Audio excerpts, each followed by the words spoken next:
What's up, everybody? That car guy Eddie here, and today a video. Man, today a nice loud video from the cockpit of my wife's 2022 Jeep Wrangler Rubicon. I'm actually driving it to work today, and as all of you know, I have quite a long commute, so I've kicked around the idea of buying a Jeep myself. And one of my major concerns I have about the Jeep, and I know what you're gonna say. If you buy a Jeep, you shouldn't be worried about gas mileage. I agree, you shouldn't. But I'm concerned with driver fatigue, and I'll talk to you a little bit about that. And there is a little bit of fuel mileage in there that I am concerned about. So let's go ahead and get on with the video. First of all, if this is your first time here, welcome. If this is your, if you're a subscriber, thank you very much for subscribing. You know I love you guys. But let's get right into it. So like I said, this is a 2020 Jeep. Whoa, rock truck for days. I love rock trucks. I hate rock trucks. I hate rock trucks because they continually pelt my car with rocks, and there is zero liability from them on if a rock hits my car and damages it. Zero liability. I mean, basically what I want to do is I want to get a bag of ball bearings, and every rock truck I see, I just want to drop a handful of ball bearings out in front of the truck and be like, oops. I'm just gonna have a sticker on the back of my car that says, sorry, not responsible for broken windshields or damage. Nah. Sorry, that's my rant on rock trucks. But let's talk about the Rubicon real quick. So my wife, she absolutely loves this thing. It is beautiful. I will not tell you it's not. I mean, it looks tough. It is super badass. But you know what? I don't know if a Jeep for me is going to be beneficial. I drive 66 miles each day to work. And you know what?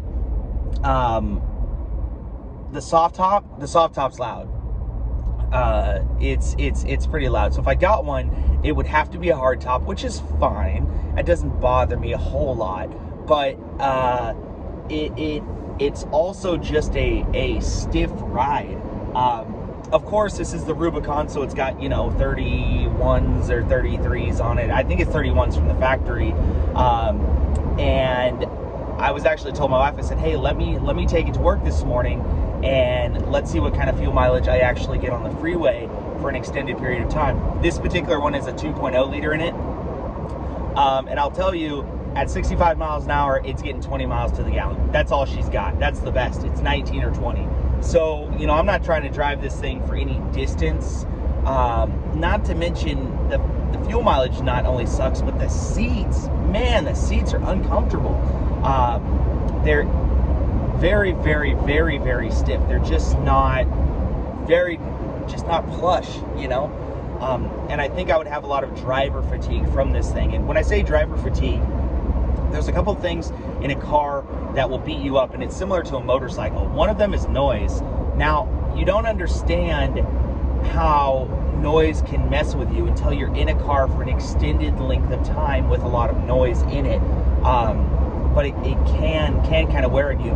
The second thing is the ride quality of the car. Now, I've driven some cars, and look, I haven't had nice cars my whole life.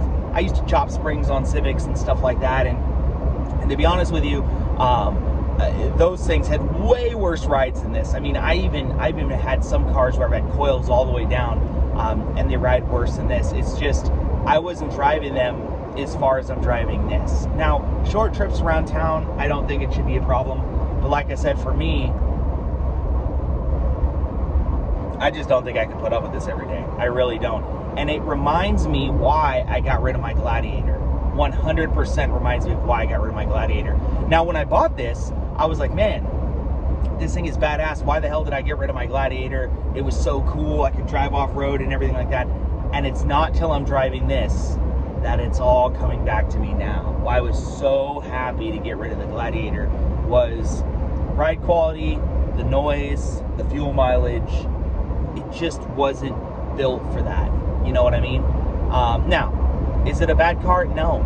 You know, it's really, really, really great. I mean, it's a lot of fun to drive. The Jeep life is a really community. You know, I tell people that all the time. The Jeep life is something that you don't understand until you drive a Jeep, that you understand what the Jeep life really is. And it's a sense of community, it's a sense of camaraderie, it's a sense of friendship. You know, Jeeps wave at each other like motorcyclists wave at each other. There's no bad blood between Jeep people.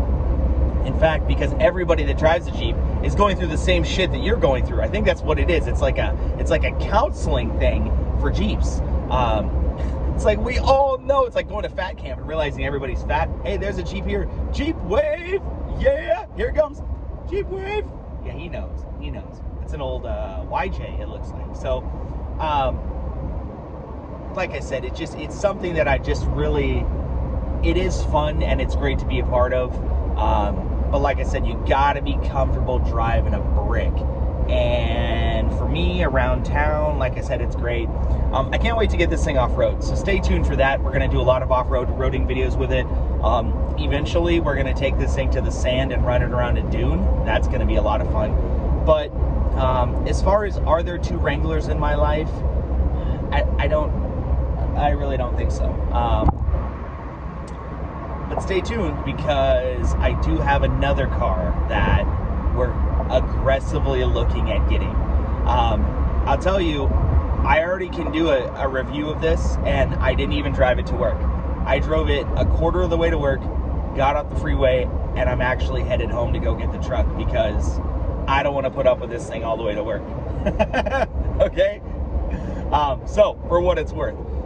In the meantime, stay safe, subscribe, and ride hard. I'll talk to you guys soon.